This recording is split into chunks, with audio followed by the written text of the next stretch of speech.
Welcome to Southwest Desert, where adventure meets the arid beauty of the American Southwest. Join us as we explore the rugged landscapes, uncover hidden historical gems, and dive deep into the rich legends and culture of this iconic region. Subscribe now and hit the bell icon so you don't miss out on our latest desert adventures. Please leave a like or comment. This is very helpful. Let's journey together into the heart of the Southwest Desert.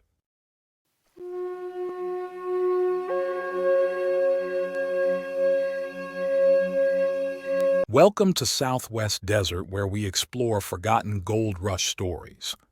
Today, we're venturing into Amador County, California's remote corners, where civilization's rules were written in gunpowder and gold dust, and justice was as wild as the men who dispensed it. Imagine it's 1849 and you're standing 12 miles from Jackson, California. You've just arrived in Volcano, one of the Mother Lode's most notorious ghost towns. But here's what would immediately strike you as odd. Despite its name, there isn't a single volcano in sight. This was the land of contradictory names. Volcano got its name from confused miners who mistook rocky crags for volcanic craters. Fiddletown was supposedly named for Missouri fiddlers, but a visitor in 1850 found not a single fiddler in town. Most ironically, Dry Town boasted 26 saloons during its heyday. But alongside these misleading names were brutally honest ones: Helltown, Hogtown, Loafer Flat, Bedbug, Whiskey Slide, and Murderer's Gulch, warnings about what kind of place you were entering. Volcano's story begins with American conquest soldiers who first reached this remote gulch, originally calling it Soldier Gulch. The placers and clay beds were so rich that early miners averaged $100 per day, a fortune in 1849. Word spread like wildfire and fortune seekers poured into the camp from all directions. This wilderness camp was born to trouble. The local Sierra Indians had discovered gold's value and were mining alongside the newcomers. For a while, uneasy peace existed between the groups.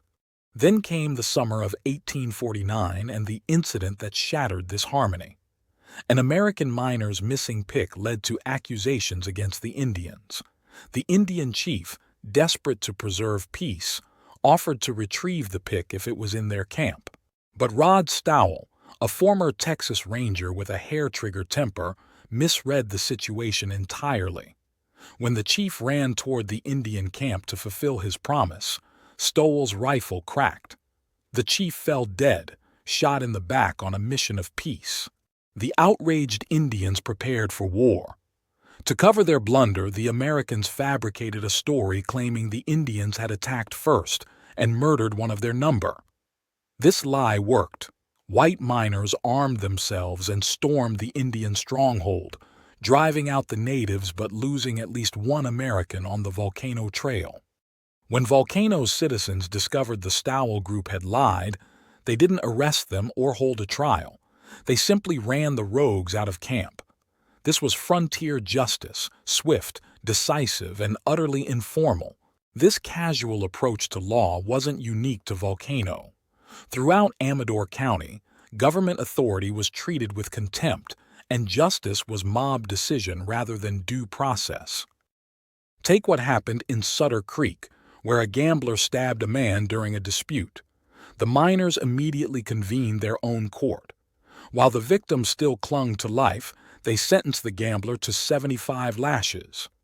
But when the stabbed man died the next day, they hanged the gambler for murder.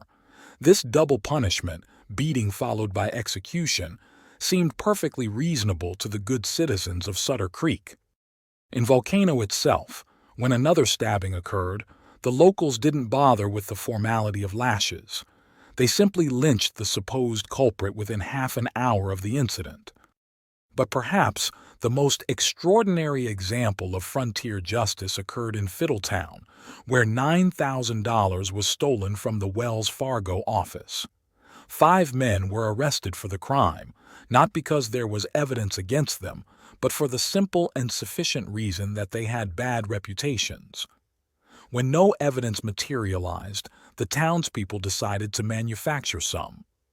They took 3 of the prisoners and began hoisting them by the neck until they confessed. The grim score after much hoisting: no confessions, no evidence, and when the sheriff finally arrived from Jackson, no prisoners. The men had simply vanished, presumably having learned that Fiddletown hospitality could be fatal.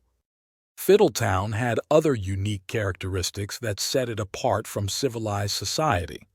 Before Amador County was officially established, the town managed to exist in a legal no-man's land between El Dorado and Calaveras counties. The residents were perfectly willing to vote with El Dorado County when election time came. But when tax collectors appeared, they stood squarely behind their geographic barriers, claiming they belonged to the other county. The town also produced what might be considered a classic in courtroom procedure. When a witness exhausted the court with an outlandish story, the judge took decisive action. He declared court adjourned, called the man a damned liar, and then immediately called court back into session. Problem solved. But the most entertaining example of frontier justice has to be the case of Henry Lark, Justice of the Peace in Amador City in 1854. Lark was a horse trader who held court in the Magnolia Saloon, which should tell you something about the dignity of his proceedings. One day, Lark was engaged in a serious game of 7-Up with the bartender when Sheriff Jim Wall burst in, hauling a man accused of stealing meat from his neighbor. The sheriff, knowing better than to interrupt a winning hand, politely requested that the judge give him his hand while he settled the business. The magistrate, evidently on a winning streak, told the sheriff to get lost and not bother him. But after completing his hand, Lark managed to change places with the sheriff. Throwing his leg over the table, he scrutinized the prisoner and began what might generously be called a trial. What followed was a masterpiece of frontier multitasking. The judge questioned the prisoner while simultaneously playing cards. The sheriff and bartender continued their game during the proceedings.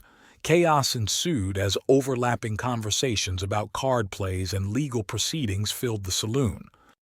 The prisoner began to explain that he was only borrowing the meat, but his words were drowned out by calls of card plays and betting. The judge became increasingly agitated at the noise from the bar game, finally jumping up in fury, but then catching a glimpse of the barkeeper's hand and making a bet with the sheriff about the outcome.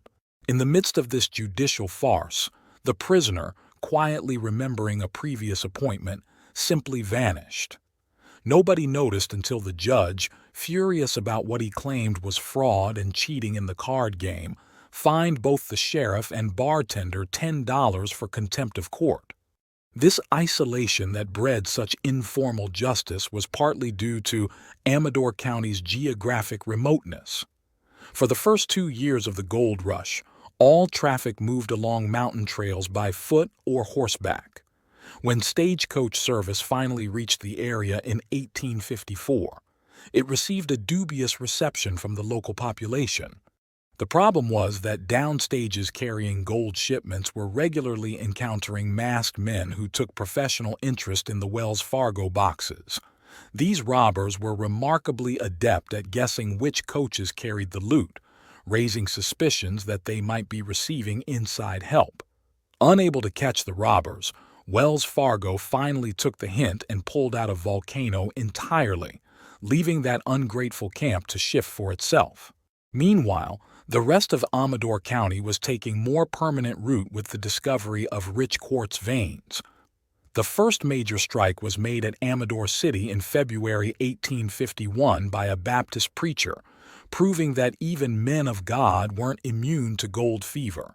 This discovery led to the development of the famous Keystone Mine, which became one of California's most fabulous gold producers.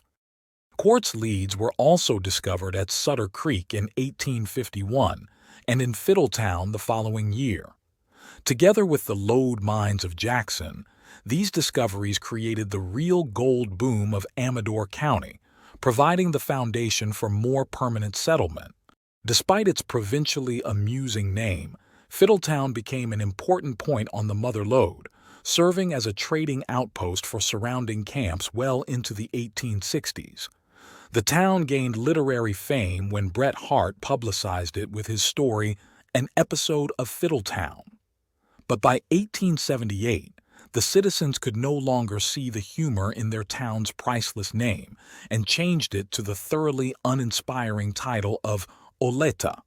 After half a century of this boring moniker, the residents finally came to their senses. Today, the entrance sign announces almost impudently that this is indeed Fiddletown, reclaimed and proud of its colorful heritage. As for Volcano, it lay largely outside the quartz belt that sustained other camps. By 1855, it was resorting to hydraulic mining and showing signs of wear. The town that had exploded into existence was slowly dying, its boom days behind it. But if Volcano died early, its remains have outlasted those of other camps located on more traveled highways. Today, Volcano is still Volcano, though its erupting days are over. The town serves as a remarkably preserved window into the wild, lawless, and utterly fascinating world of the California Gold Rush. Join my Patreon community and discover my art print products on my website in the links provided in my description and link above.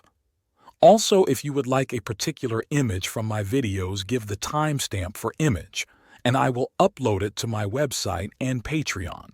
Thank you for joining your desert frontiersman Alan for another Southwest Gold story.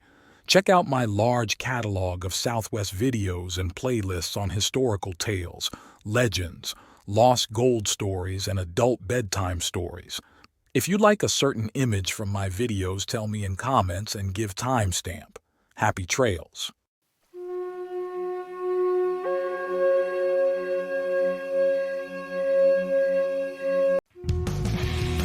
Thanks for watching.